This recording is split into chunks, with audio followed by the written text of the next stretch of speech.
Quilting has an extensive history, especially in the Black community. During the Underground Railroad, there are stories of quilts being used as maps for the enslaved to escape. Today, the African American Quilt Circle of San Antonio aims to keep the tradition alive, while members also tell their stories through fabric. KENS 5's Audrey Casoreno has more. A thread and not a needle. Every second Saturday of the month, Girl, at the Carver Library, Can I have some of your stuffing? you'll find a group of women with needles and thread in hand. For founding members Cynthia Vaughn and Deborah Harris, Shiny objects, thread. it was another way to put their sewing skills to work. I started sewing when I was very young. My mother sewed.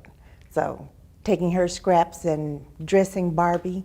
I've been sewing like Cynthia since my grandmother gave me a needle to hold. Like their predecessors, the women formed a quilt circle in 2017. The primary reason for us getting together was to learn and to share with each other. Today, growing their community to over 30 members who span across the country. It doesn't matter how old you are, because our youngest member is 19. Our oldest member, we won't say, but Over 90. Patterns and fabric.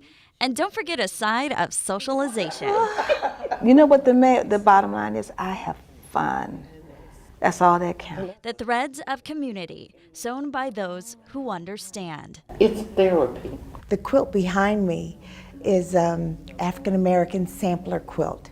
This called out to me, I think we, Black women, need to get together and do something that tells our little stories.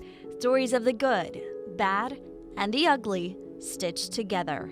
it's on point. It's that actual communication, told and untold. And we tell a lot of it through our art.